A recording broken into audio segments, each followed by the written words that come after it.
اچھا، اب مشکل یہ ہے کہ کچھ لوگ روزہ وغیرہ تو کوئی نہیں رکھتے مگر حلوہ ضرور پکاتے ہیں 15 شعبان کو، شب رات دھوم دھام سے مناتے ہیں۔ اب ہماری قوم کی اکثریت اس بات سے بالکل غافل ہے، بھولی ہوئی ہے یہ جو ابتدائی شعبان ہے اس کے روزے کتنے فضیلت والے ہیں، لیکن حلوہ پکانے کی جو رسم ہے وہ بہت لوگوں کو پتا ہے۔ اچھا، اب بعض لوگ یہ بھی کہتے ہیں کہ یہ مردوں کی عید ہے۔ جی، کسی نے سنا ہے یہ پہلے؟ افسوس کہ ایسی میں نے آپ کو بتا دی ایک غلط بات، لیکن معاشرے میں کچھ جگہوں پر یہ مشہور ہے، تو یہ ہے کہ اس کو مردوں کی عید کہا جاتا ہے۔ تو اس ضمن میں بھی یہ ویسے بنیادی طور پر اس دن وہ ختم کا حلوہ ہی پکاتے ہیں اور مردوں کو ثواب پہنچانے کے لیے، اور اس قسم کی رسومات جو ہیں وہ ادا کی جاتی ہیں۔ اور اس کے لیے دلیل کیا دیتے ہیں؟ بعض کا خیال یہ ہے کہ نبی صلی اللہ علیہ وسلم کا دندان مبارک احد کی جنگ میں شہید ہوا تھا، تو اس وقت آپ سے روٹی نہیں کھائی جاتی تھی، آپ کو حلوہ پکا کر دیا گیا تھا، تو اس لیے ہم بھی حلوہ پکاتے ہیں، یعنی وہ اس سے ریلیٹ کرتے ہیں اس حلوے کو۔ آپ کو معلوم ہے جنگ احد کب ہوئی تھی؟ شاباش، شوال 2 ہجری میں ہوئی تھی۔ اب شعبان تو تھا ہی نہیں، یعنی جنگ احد 15 شعبان کو تو ہوئی نہیں، ٹھیک ہے نا؟ تو اب یہ کہنا کہ ہم اس لیے حلوہ کھا رہے ہیں ثواب سمجھ کے کہ وہ آپ صلی اللہ علیہ وسلم نے کھایا تھا اس دن، اور دوسری بات یہ ہے کہ عربوں کے ہاں یہ جس قسم کا آپ حلوہ پکاتے اور کھاتے ہیں اور جو رسم مناتے ہیں، اس طرح کا حلوہ یہ عرب ڈش نہیں ہے۔ بیسیکلی اس طرح کے حلوے کی ریسیپی فرق ہے، لفظ حلوہ جو ہے وہاں سویٹ کے لیے، مٹھائی کے لیے بھی استعمال ہوتا ہے اور سویٹس کے لیے بھی استعمال ہوتا ہے، اور گھر میں پکائے ہوئے حلوے کے لیے بھی ہو سکتا ہے، ٹھیک ہے۔ لیکن یہ جو ہم عام طور پر سوجی کا حلوہ پکاتے ہیں اور ایک خاص طرح سے رنگ وغیرہ بھی ڈال لیتے ہیں بعض اوقات اس میں، تو یہ ہمارے اپنے ذائقے ہیں اور اپنے کھانے پینے کے سلسلے، اور پوری اس کا تو آپ سوچیں بھی نہ۔ آپ کو معلوم ہے صحابہ کرام نے پہلی دفعہ میدے کی روٹی کب دیکھی تھی؟ نبی صلی اللہ علیہ وسلم کے زمانے میں کبھی میدے کی روٹی پکی ہی نہیں تھی، پکائی ہی نہیں گئی تھی، اور آپ خود کیا تناول فرماتے تھے؟ جو کی روٹی، ان چنے آٹے کی روٹی۔ آپ کس شوق میں پوریاں پکاتے ہیں پھر؟ یہ کون سی سنت ہے؟ ویسے ٹھیک ہے اپنے رواج کے لیے آپ پکائیں، مگر ایسی چیزوں کو اوائڈ ہی کریں تو بہتر ہے۔ تو اس لیے یہ کہنا کہ اس دن حلوہ پوری پکانا اس کی کوئی دلیل ہے یا اس کے پیچھے کوئی سنت ہے یا ثواب ہے، تو نہیں، یہ پھر ایک طرح سے بدعت ہو جاتی ہے۔ اچھا، بعض لوگوں کا خیال یہ ہے کہ اگر کوئی شب رات سے پہلے فوت ہو جائے اور اس کے نام پر حلوہ پوری نہ پکائی جائے تو وہ شخص اس وقت تک مردوں میں ہی نہیں شامل ہوتا، پتہ نہیں کہاں رہتا ہے وہ۔ پھر آپ اس کے نام پہ پکا رہے ہیں، کتنا ظلم ڈھا رہے ہیں کہ اس کو مردہ ثابت کرنے لگے ہیں یا مردوں میں شامل کرنے لگے ہیں۔ اسے رہنے دیں کئی جیتوں میں پھر۔ جی ہاں، قبروں کی لپائی ہوتی ہے باقاعدہ، یہ پچھلے سال میں ملتان میں تھی اور میں نے خود دیکھی اور کچھ تصویر وغیرہ بھی دور سے اتاری کہ جو لوگ، یعنی مجھے یاد ہی نہیں تھا کہ آج 15 شعبان ہے، تو صبح کے وقت ہم گھر سے نکلے، اتنے لوگ قبرستان میں، اتنے لوگ، میں نے کہا خیر ہو، اتنے لوگ نعوذ باللہ کوئی اندر دفن ہو رہے ہیں، یہ کیا ہو رہا ہے؟ یہ سچ مجھے پہلے نہیں سمجھ آئی کہ اتنا کیوں اس میں رش ہے نا۔ پھر تھوڑا سا ہم آگے گلی، وہ ہمارے ایک رشتے دار ہیں، ان کا گھر اس طرح ہے کہ جب ان کے گھر سے نکلتے تو گلی کے دائیں بائیں قبرستان ہے، پھر باہر مین سڑک پر آ جاتے ہیں تو پھر وہاں سے بھی نظر آتا ہے۔ جب ہم گلی سے نکل کے مین سڑک پہ پہنچے تو وہاں ایک سبیل لگی ہوئی تھی، تو اس سے پتا چلا کہ یہ عید کی طرح کا کوئی موقع ہے، اور پھر لوگ باقاعدہ لپائی کر رہے تھے، بچے بھی اور بڑے بھی قبریں لیپ رہے تھے اور پھر کو پھول ڈال رہے تھے، اور کوئی رات کو وہ چراغاں کر رہے تھے۔ اب میں یہ سوچ رہی تھی کہ اگر ساری قوم سال میں ایک دن قبرستان کی صفائی کرنے لگتی ہے یا قبرستان میں جا کے لپائی اور اس پہ لگ جائے، تو آپ دیکھیں کہ باقی کام کتنے رہ جائیں نا۔ اور پھر ہوتا کیا ہے، جب تک وارث جیتے ہیں کوئی لپائی آ کے کر دیتا ہے، جب وہ بھی چلے جاتے ہیں تو ختم ہو جاتا ہے سلسلہ۔ اب قبروں کو پکا کرنا یا ان کی بار بار لپائی کرنا، یہ بھی کوئی سنت نہیں ہے۔ قبروں کو اونچا کرنا اور ان کو بہت نمایاں کرنا اور ان کی بہت اس طرح کی کیئر کرنا جو ہے، اس کا ہمارے دین میں تصور نہیں ہے۔ مردوں کا احترام لازم ہے، اس کے لیے اچھی گہری قبر کھودنے کے لیے کہا گیا، کھود کے پھر اس کے سائڈ پر زمین کھود کے بغلی قبر کا بھی حکم آتا ہے۔ وہ زیادہ بہتر ہے بنسبت اس کے کہ آپ تھوڑی سی قبر کھود کے اور پھر اوپر سے سنگ مرمر لگائیں یا کوئی اور، یہ چیزیں پھر ایکسٹرا ہیں. اس سے وقت بھی سرمایہ بھی ضائع ہوتا ہے. مردوں کو جو چیز فائدہ دیتی ہے وہ حلوہ پوری نہیں ہے، وہ آپ کی دعا ہے، جس کے لیے آپ 15 شعبان کا انتظار نہ کریں. کب کریں وہ دعا؟ ہر روز کریں. ہر روز نماز پڑھیں اور کہا کریں ربنا اغفر لی ولوالدی وللمؤمنین. اس میں سارے قبروں والے آ جاتے ہیں. وللمؤمنین یوم یقوم الحساب. صرف قبروں کے اندر والے نہیں آتے، باہر والے بھی آتے ہیں. المؤمنین، اتنی تو گرامر پڑھ لی ہے نا، ال لگ جائے اور پھر جمع کا بھی ہو ساتھ، سارے مومن آ جاتے ہیں، زندہ ہو کے، من الاحیاء والاموات، سب آ جاتے ہیں.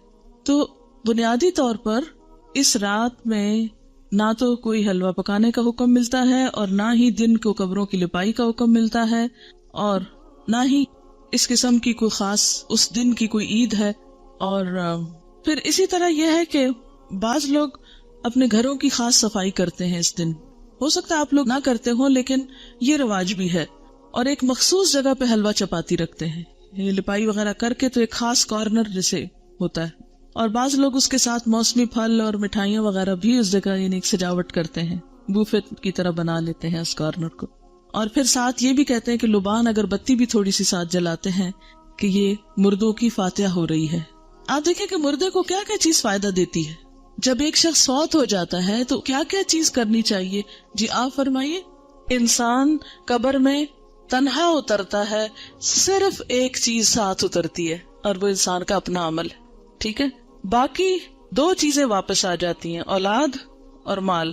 جیسے غلام وغیرہ ہو یا اور کوئی گاڑی جس پہ لے گئے اس کو، یا اس کے علاوہ بھی اگر کوئی چیز ہے تو یہ 2 چیزیں جو ہیں واپس آ جاتی ہیں، مال اور اولاد. باقی عمل ساتھ اترتا ہے. ایک چیز، صرف ایک چیز، اگر وہ تھوڑے بہت کمی بیشی ہے تو پیچھے والے اب اس کے حصے کے عمل تو نہیں کر سکتے، لیکن نمبر 1 دعا کر سکتے ہیں جو مردے کو فائدہ دے گی. اور اس کے لیے آپ اس دن سے دعا شروع کیجئے جس دن سے وہ فوت ہوا، اور ہر روز کیجئے، اور اس میں آپ دیر نہ کیجئے، کرتے رہیے. دوسری چیز، علم ينتفع به، ایسا علم جس سے لوگ فائدہ اٹھائیں، یعنی اس کے نام پر سے مراد یہ کہ اس کی طرف سے آپ کیا کریں، کسی بچے کو پڑھا دیں، کوئی اسکول بنوا دیں، کوئی کتابیں آپ لے کے لوگوں کو کوئی لائبریری میں رکھوا دیں، کوئی بھی علم کا کام، یا اس نے خود جو کچھ پڑھایا تھا اپنے اسٹوڈینٹس کو، یا کتابیں لکھی، یا کوئی اور اسی طرح کی چیز تیار کی. اور تیسری چیز جو اس کو فائدہ دیتی ہے وہ کیا ہے؟ صدقہ جاریہ. آپ اس کے لیے قربانی کریں، آپ اس کے لیے پیسے غریبوں کو دیں، مسکینوں کو کھانا کھلائیں، اس کی طرف سے صدقہ کر سکتے ہیں. ٹھیک ہے، لیکن خاص دن حلوہ پوری پکا کے، روشنی اگربتی جلا کے اور ایک خاص سٹائل میں یہ سب کرنا جو ہے، یہ نبی صلی اللہ علیہ وسلم کی ایسی کوئی سنت نہیں ہے، اور نہ ہی ایسا دین کو مشکل بنایا گیا ہے جو ہر شخص کے بس کی بات نہ ہو. یعنی ہمارا دین ایسا نہیں کہ کچھ لوگ تو اس پر عمل کر سکے اور کچھ اس پہ عمل کے قابل ہی نہ ہو. اب ہر شخص تو حلوہ پوری پکا نہیں سکتا. مثلاً میں حلوہ تو شاید پکا لوں اگر پوری نہ پکا سکوں. آپ میں سے میرے خیال اکثریت روٹی بھی نہیں پکانا جانتی ہوگی. جب سے میں ہاسٹل میں رہ رہی ہوں تو میں نے اکثر لڑکیوں کی روٹی بنانی ٹیسٹ کی ہے، اور صحیح روٹی نہیں بنانی آتی، جو ہم میں سے ہر کوئی ہر روز کھاتا ہے. ہمارا اسٹیپل فوڈ ہے. کچی روٹی پکاتے ہیں، جلی بھی پکاتے ہیں، صحیح روٹی نہیں پکانی آتی. تو اب آپ دیکھیں کہ اگر روٹی نہیں بنانی آتی تو پوری کس کو بنانی آتی ہوگی. ٹھیک ہے نا. پھر اس کے بعد یہ ہے کہ ہر ایک کے پاس اتنے پیسے کہاں ہوتے ہیں کہ وہ حلوے کے لیے سب کچھ مہیا کر سکے. اور پھر آپ دیکھیے کہ حلوہ بھی پکانے کا صحیح طریقہ آنا چاہیے. کئی لوگ میں نے دیکھے ہیں کہ وہ کچا پکا سوجی کو کر کے اس میں یلو کلر ڈال کے، پانی ڈال کے اور کچی چینی ڈال کے حلوہ پکا کے رکھ دیتے ہیں جس سے پیٹ میں درد ہو جائے. حلوہ اس وقت اچھا پکتا ہے جب آپ کو سوجی بھوننی آتی ہو صحیح، اور وہ پیشنس مانگتا ہے، صبر. بہت ہلکی آنچ پہ کوئی کم از کم 1 گھنٹہ اگر آپ سوجی بنائیں پھر جا کر صحیح حلوہ بنتا ہے. سوجی بھوننے میں جلد بازی جو ہوتی ہے وہ کبھی بھی حلوے کو صحیح نہیں پکنے دیتی. ٹھیک، لیکن ہم ہر چیز میں انسٹنٹ فوڈ کے عادی ہو گئے، انسٹنٹ، جلدی، فوری، جس کے نتیجے میں ہم اب دوسروں کو بیمار تو نہ کریں ایسے حلوے کھلا کے. بعض اوقات دم بھی اس کا صحیح نہیں آنے دیتے، کچا ٹیسٹ آ رہا ہوتا ہے اس میں. آپ کو پتا ہے مکھڈی حلوہ جو ہوتا ہے وہ کیسے بنتا ہے؟ دیکھیں خواتین کا دل پسند ٹاپک ہے نا، تو کیا ہوا اگر ہم اس پہ ذرا سی بات کر لیں. کیسے بنتا ہے؟ کسی کو آتا ہے؟ ہاں بتائیے. ہاں کتنی دیر پکتا ہے؟ تھوڑا ہے. کوئی اور بتائے گا؟ اٹک کی طرف کا کون ہے آپ میں سے؟ کیونکہ اس طرف یہ مکھڈی حلوہ بنتا. ہاں بتائیں گے آپ کتنا ٹائم لگتا ہے مکھڈی حلوہ بننے میں؟ دیکھا، اب خالہ تک رہ گیا. دیکھا آپ نے سیکھا نہیں ہے. وہ ہوتا یہ ہے کہ سوجی کو پانی یا دودھ میں بھگوتے ہیں، پھر اس کو اتنا پکاتے ہیں کہ وہ دونوں پھر الگ ہوں. یعنی دودھ تو خیر الگ نہیں ہوتا، لیکن اس کا جو گھی ہے، گھی میں پکاتے نا، تو پھر وہ گھی اور وہ بالکل الگ الگ جب ہو جائے تو پھر اس کو چھوڑتے ہیں. اور تقریباً 6 گھنٹے تو اس میں لگ ہی جاتے ہیں اگر آپ صحیح پکانا چاہتے ہیں. ویسے تو 2 منٹ میں بھی آپ گھول کے گرم کر کے رکھتے ہیں. خیر یہ باتیں میں نے ضمناً ودن بریکٹس اس لیے کی ہیں کہ آپ سب بچیاں ہیں، خواتین ہیں، گھر والوں کی صحت کا انحصار آپ پر ہے. اگر آپ کو صحیح کھانا پکانا آتا ہوگا اور صبر بھی ساتھ آتا ہو تو پھر آپ کے گھر والے صحت مند ہوں گے، اور وہ صحت مند ہوں گے تو آپ کو دین کا کام کرنے کا وقت ملے گا. تو یہ جو صحیح کھانا پکانا آنا یہ بہت بڑی نعمت ہے، اور اس پر وقت لگائیں اور اس کو سیکھیں اپنے والدین اور خالہ وغیرہ سے، کیونکہ ایسا نہ ہو کہ یہ زبان تو ہماری جا ہی رہی ہے، ویسے آدھی اردو بولتے آدھی انگریزی بولتے. اب کھانوں میں بھی ہم نے کچھ چائنا سے منگا لیے ریسیپیز، کچھ ادھر ادھر سے، اب وہ کھانے کے سٹائل بھی بدلتے جا رہے ہیں.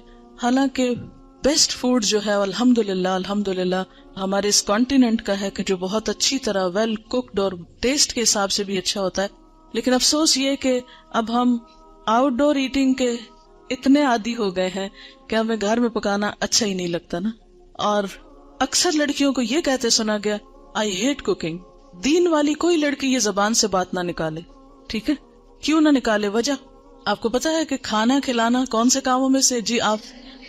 جی ہاں، تو یہ صرف غریب کو کھانا کھلانا نہیں، اپنے گھر کے غریبوں کو کھلانا جو ہے وہ بھی ایک بہت بڑی نیکی کا کام ہے. تو ہیٹ کوکنگ کہنے کی بجائے، لیکن اعتدال اس میں بھی، یہ نہیں کہ پھر آپ کچن سے نہ نکلیں. اور اس میں کہ سادہ غذا ہو لیکن ویل کوکڈ، نیوٹریشس، جس سے آپ کی صحت، آپ کے بچوں کی صحت درست رہے. اگر وہ درست رہے گی انشاءاللہ آپ کے پاس وقت زیادہ ہوگا، پھر آپ دین کا کام زیادہ اچھی طرح کر سکیں گے. ٹھیک ہے نا؟ یہ بات میں اپنے تجربے سے آپ کو بتا رہی ہوں. جی آپ کچھ کہنا چاہ رہی؟ جی دعا کر سکتے ہیں. اللہ تعالیٰ کے لیے کیا مشکل ہے؟ وہاں تو ہے نا اس کے پاس، جدھر چاہے ڈال دے. یمحو اللہ ما یشاء ویثبت. کیا مطلب اس آیت کا؟ یمحو اللہ ما یشاء ویثبت، مٹا دیتا ہے جس چیز کو چاہتا ہے اور باقی رکھتا ہے جس کو چاہتا ہے. اس میں جو چاہے وہ تبدیلی کر سکتا ہے. وَعِندَهُ أُمُّ الْكِتَابِ، اور اس کے پاس ہے اصل کتاب. سب کی تقدیریں اس کے ہاتھ میں ہے. جس کو جو چاہے عطا کر دے اور جس کے حصے سے جو چاہے کراس کر دے کہ نہیں یہ اس کو نہیں دینا. اچھا جناب، پھر اس کے بعد یہ ہے کہ بعض لوگوں نے یہ بھی بات مشہور کر رکھی ہے کہ میت کی روح 40 دن گھر آتی رہتی ہے، اور مومنین کی روح جمعہ کی رات کو، شب برات کو اور عیدین کو اپنے گھروں پہ آتی ہے. یہ بات مشہور ہے کہ اس دن روحیں آتی ہیں. ایک تو جمعرات کے دن آتی ہیں، اور ایک جو ہے عیدوں کو آتی ہیں اور شبرات کو آتی ہیں. حالانکہ اس کے پیچھے کوئی دلیل نہیں ہے، یہ ہمارا اپنا خیال ہے. دیکھیں وہ کس لیے آئیں گے، کیا کرنے آئیں گے؟ ان کا دنیا سے کوئی رشتہ، کوئی تعلق، ان کو تو کوئی انٹرسٹ ہی نہیں رہتا یہاں سے. جو نیک لوگ ہوتے ہیں وہ کہتے ہیں شکر ہے ہماری جان چھوٹی اس مصیبتوں کے گھر سے، اس قید خانے سے. اور جو برے لوگ ہوتے ہیں وہ جتنا بھی چاہیں کہ آ کے واپس کوئی اچھا عمل کر سکے تو آ نہیں سکتے. سورۃ المؤمنون میں آپ نے ایک آیت پڑھی ہوگی، وَمِن وَرَائِهِمْ بَرْزَخٌ إِلَى يَوْمِ يُبْعَثُونَ. جو روح ایک دفعہ آگے چلی گئی ان کے پیچھے برزخ حائل ہو گیا، پردہ حائل ہو گیا. کب تک؟ إِلَى يَوْمِ يُبْعَثُونَ، اس دن تک جبکہ یہ بالکل ایسے جیسے بچہ پیدا ہونے کے بعد واپس نہیں ماں کے پیٹ میں جا سکتا، ایسے ہی دنیا سے جانے کے بعد انسان دنیا میں نہیں آ سکتا. اتنا ہی محال ہے. جیسے بچے کی پیدائش میں ماں کو ایک تکلیف اٹھانی پڑتی ہے نا، تو مرتے وقت جب انسان کی روح نکلتی ہے تو خود اس کو یہی کرب سے گزرنا پڑتا ہے. تو روح بھی آپ دیکھیں کہ بہت سے وہ لوگوں کے مرتے وقت کے حالات سنے ہوں گے، پڑھے ہوں گے. ایک ڈاکٹر مودی شاید اس نے 120 لوگوں کے موت کے واقعات لکھے ہوئے ہیں. تو وہ تجربہ یہ بتاتے ہیں کہ جیسے ایک گیٹ کھلتا ہے اور اس میں ہم جا رہے ہیں، ٹریول کر رہے ہیں، آگے کو جا رہے ہیں. تو بات یہ ہے کہ جو آگے چلا جاتا ہے وہ میں وَرَائِهِمْ بَرْزَخ، پیچھے آڑ آ جاتی ہے اور دروازہ بند کر دیا جاتا ہے. اب دنیا میں نہیں کوئی آتا، اور انہوں نے کرنے بھی کیا آنا ہے. اور کہیں سے ثابت بھی نہیں ہے قرآن سے کہ روحیں ہمارے گھروں میں واپس آ کے رہتی ہے. ٹھیک ہے نا. اور آپ ذرا سوچے تھوڑی دیر کے لیے کہ اگر آپ کو مرنے کے بعد آپ کے گھر میں بار بار آنے کی اجازت دی جائے تو آپ کا حال کیا ہوگا؟ بتائیے ذرا. آپ دیکھیں گے آپ کا سامان کسی کے پاس چلا گیا، آپ کی چیزیں کسی نے توڑ دی ہیں، آپ کی چیزیں کسی نے پھینک دی ہیں، خراب کر دی ہیں، تو آپ دیکھ دیکھ کے کیا کریں گے؟ ذرا سوچیں، اپنے آپ کے لیے سوچیں کہ آپ مرنے کے بعد پھر آئے دنیا میں، اور عید کو بھی آتے ہیں، اور شبرات پہ بھی آتے ہیں، اور جمعرات کو بھی آتے ہیں، اور 40ویں پہ بھی آتے ہیں. تو پھر آ کے آپ کیا کرتے ہیں؟ کیا کریں گے؟ آ کے کتنی حسرتیں ہوں گی نا. تو کیا آپ سمجھتے کہ اللہ تعالیٰ بندوں کو اس طرح حسرتوں میں مبتلا کرتا ہے کہ واپس بھیج کے، یعنی سارے تو عید کے کپڑے پہن کے کھڑے ہوں اور ہم دور کھڑے دیکھتے رہے ہیں کہ یہ عید منا رہے ہیں اور ان کو ہم بھول گئے، ہمیں یاد ہی نہیں کرتے اب یہ. اور پھر ہمارا دل چاہے گا کہ ہم کسی کو گلے ملیں، یہ جو آپس میں ہم بھی ملیں تو مل نہیں سکیں گے. اب پھر کسی کو دیکھ کے دل چاہے گا کہ اس سے بات کریں، بات ہی نہیں کر سکیں گے. تو یہ بات عقل کو بھی نہیں لگتی کہ کوئی مرنے کے بعد پھر دنیا میں آئے، اور پھر آئے بھی خاص اوکیزنز پہ جب لوگ خوشیاں منا رہے ہو اور آپ مر کے آ کے ان کے سر پہ دیکھ رہے ہو حسرت سے. کس قدر افسوسناک بات ہے. تو اور پھر یہ تو چلو ویسے ہم سوچ رہے ہیں نا کہ اگر وہ if it is possible تو how does it look like، لیکن قرآن میں بھی کہیں نہیں لکھا ہوا اور حدیث میں بھی کہیں اس طرح نہیں پتا چلتا. ہاں یہ ہے کہ مردہ جب قبر میں ہوتا ہے نا تو اس کے حساب کے لیے اس کو واپس روح لوٹائی جاتی ہے، اس کو اٹھا کے بٹھایا جاتا ہے. اور وہ جو ایک کنیکشن ہے نا مردے کا قبر میں اور برزخ میں، وہ ایک خاص کنیکشن ہے. جیسے ہمارے پاس ایک ٹیلی فون ہے اور ایک کسی اور جگہ پر ہے تو وہ ایک خاص وائر کے ذریعے کنیکشن ہے. تو جسم اور روح کا ایک کمیونیکیشن کو ہو سکتا ہے آپس میں، لیکن وہ قبرستان کی حد تک ہو جائے تو ہو جائے، کیونکہ وہاں سزا جزا کا ایک کنسپٹ موجود ہے قبروں کے اندر. لیکن عام گھروں میں اور گھروں کے اندر آ کر، اور پھر یہ کہ کچھ روحیں بھٹکتی ہیں اور کچھ روحیں دوسروں کے اوپر مسلط ہو جاتی ہیں، اور یہ سب جنات ہوتے ہیں جن کو انسانی روحیں سمجھ کر وہ کیا جاتا ہے. اور بعض اوقات شیاطین دھوکہ دیتے ہیں انسانوں کو، کیونکہ بعض لوگ کہتے ہیں نا مجھے بالکل ابھی خوشبو آئی تھی اور مجھے ایسے لگا جیسے مجھے کسی نے آواز دی ہے، اور مجھے بالکل وہ تو میرے بھائی جیسا ہی تھا، کوئی مجھے ہیولا نظر آیا گھر میں، اور یہاں خانہ کعبہ میں نظر آیا فلاں، وہ تو فوت ہو چکا. یہ سب اگر آپ نے سائیکالوجی پڑھی بھی ہو تو اس میں آپ نے پڑھا ہوگا، التباس کے بارے میں پڑھا ہوگا، ہیلوسینیشن وغیرہ کے بارے میں. خیر وہ ایک اور ایکسٹریم پہ لے جاتے ہیں. لیکن بیسیکلی یہ ہے کہ جو شیاطین ہوتے ہیں، جنات ہوتے ہیں، وہ بھی بعض اوقات انسان کو دھوکہ دیتے ہیں، ایسی باتیں ان کو بھٹکانے کے لیے، بہکانے کے لیے، ان کا عقیدہ خراب کرنے کے لیے، بگاڑنے کے لیے ان کو بھول بھلائیوں میں ڈالتے ہیں، ان شکلوں میں آ جاتے ہیں. ٹھیک ہے نا. تو جو چیز قرآن سنت سے ثابت نہیں، بس اس پہ خاموشی اختیار کی جائے، نہ کہ اس کے آگے ایک نیا دین گھڑ لیا جائے اور پھر کھانے پکا لیے جائیں. اب دیکھیں مردہ خود تو وہ حلوہ کھا نہیں سکتا اور ہم اس کو خوش کرنے کے لیے حلوہ بنا رہے ہیں. اب مثلاً آپ کسی کے گھر میں جائیں اور وہ کہ ہم نے آپ کو خوش کرنے کے لیے یہ سب کچھ پکایا ہے اور کھانے نہ دیں آپ کو، یا آپ کھا نہ سکیں اس کو، آپ کتنے خوش ہو کے لوٹیں گے؟ اچھا بعض لوگ ایک مغالطہ دیتے ہیں، وہ کہتے ہیں یہ جو آتا ہے نا تنزل الملائکۃ والروح فیہا باذن ربہم من کل امر سلام، کہ لیلۃ القدر میں روح اترتا ہے. تو اب آپ بتائیں کہ اس روح سے مراد کون سا ہے؟ اگر اس روح سے مراد مرے ہوئے لوگوں کی روح ہے تو پھر ان آیتوں کے بارے میں کیا کہیں گے؟ نزل بہ الروح الامین، روح سے مراد کیا ہے قرآن پاک میں؟ جبرائیل علیہ السلام کے لیے لفظ استعمال ہوا ہے، اذ ایدتک بروح القدس قل نزلہ روح القدس نزل بہ الروح الامین تعرج الملائکۃ والروح یوم یقوم الروح والملائکۃ صفا، اور پھر تنزل الملائکۃ والروح سورۃ القدر میں. تو یہ جو روح اترتی ہے اس سے مراد مردوں کی روحیں نہیں ہیں، یہ خاص روح مراد ہے، اور اس سے مراد جبریل امین ہے. ٹھیک ہے. اسی لیے خود قرآن پاک پڑھنا کتنا ضروری ہے، ورنہ اس طرح کی باتوں سے لوگ عموماً کیا ہوتا ہے. اچھا پھر جناب بات یہ ہے کہ نبی صلی اللہ علیہ وسلم کی 22 سالہ زندگی میں یہ دن آتا رہا ہے 15 شعبان، جس کو ہم شبرات کہتے ہیں. لیکن کبھی بھی آپ نے یہ کام نہیں کیے، نہ کوئی آتش بازی کی ہے اور نہ ہی کوئی حلوے پکائے ہیں، نہ ہی کوئی اس قسم کے اور کوئی تصورات ہمیں دیے ہیں، نہ اپنے عمل سے اور نہ ہی اپنے قول مبارک سے. اور یہ جو اس رات کو چراغوں کی روشنی ہے یہ بھی اسراف میں شامل ہوتی.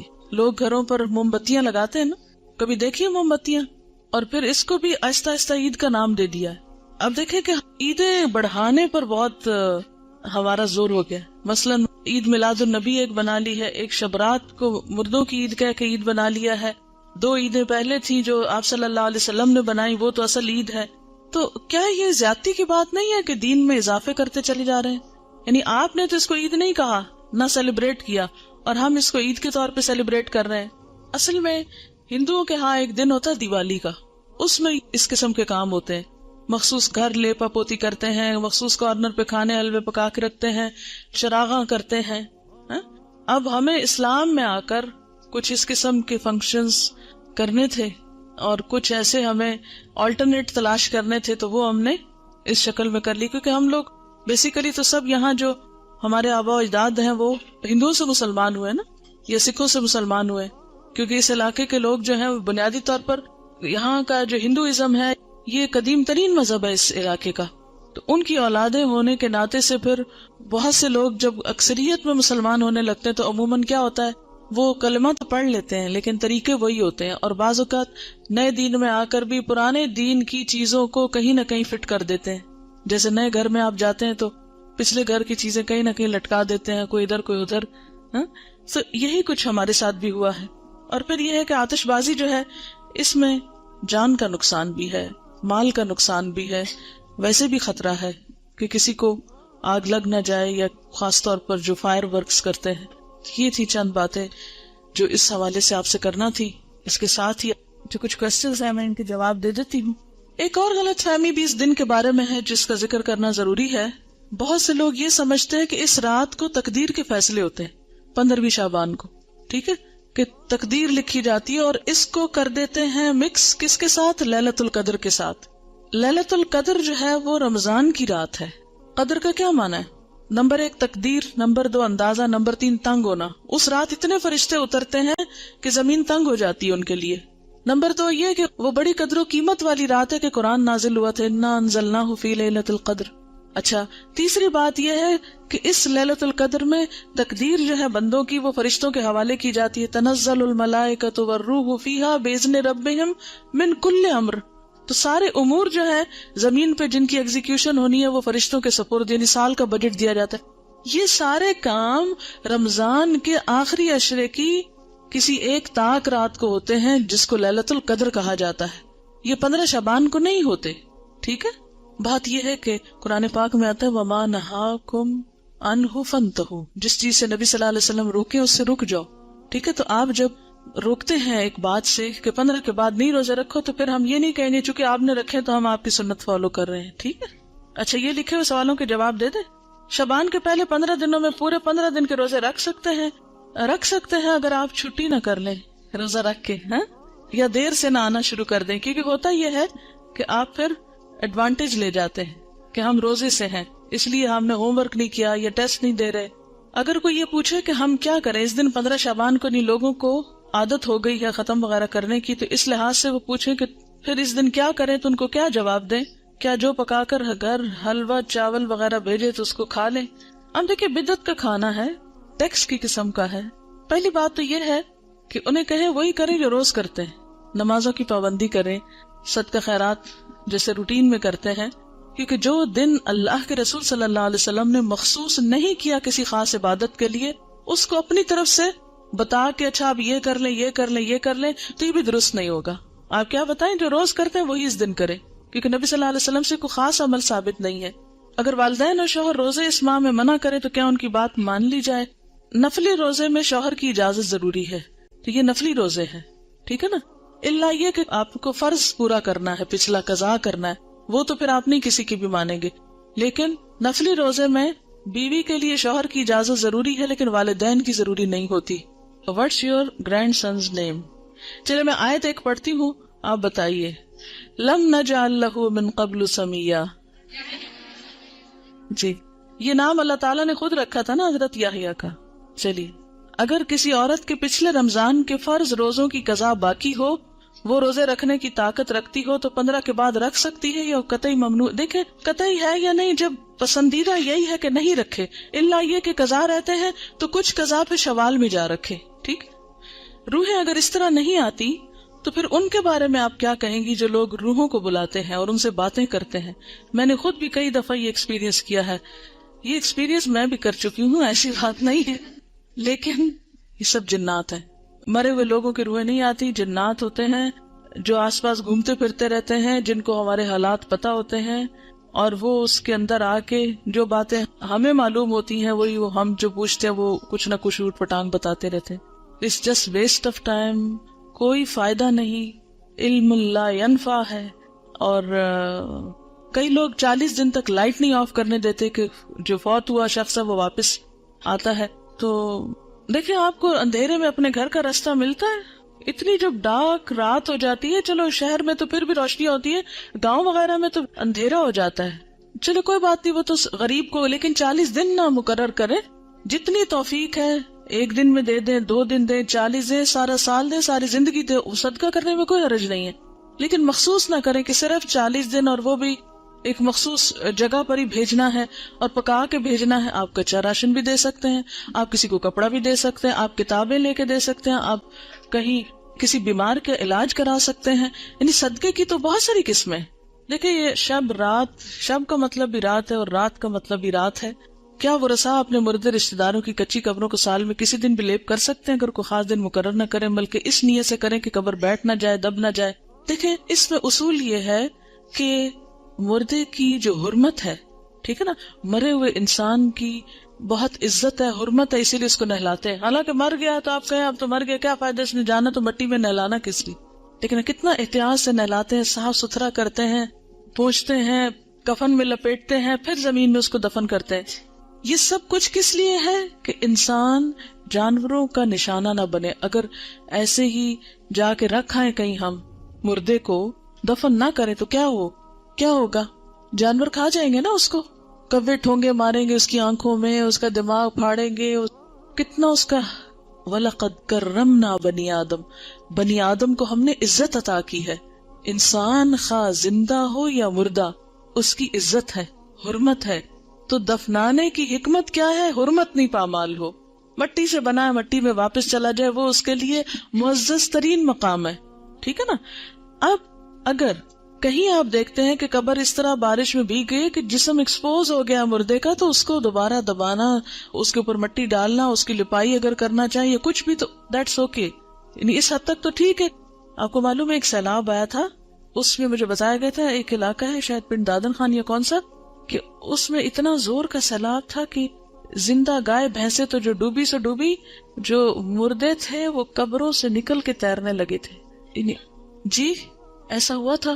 یہ لئی نالے کا جو تھا، جی آپ نے دیکھا یا سنا اس وقت جب یہ ایسا دیکھا بھی تھا. تو اب آپ دیکھیں ایسے اگر نظر آ جائے تو کیا حکم ہے کہ اس مردے کو یعنی دوبارہ دفنایا جائے، اس کی قبر درست کی جائے، اس کو جانوروں کے حوالے نہ کیا جائے.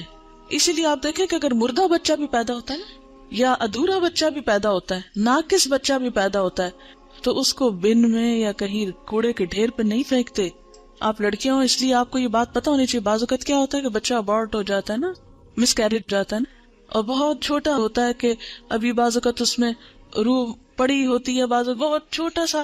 ایون اگر مضغہ کی سٹیج بھی ہو، مضغہ کی سٹیج پر بھی ایسی کوئی تکلیف ہو کہ انسان نہیں بنا، شیپ نہیں بنی، بازو نہیں بنے، لیکن بوٹی پوری بن چکی ہے، تو بھی اس کو بن میں نہ ڈالیں. کیا کرے؟ یا کہیں زمین کھودے اور اس کے اندر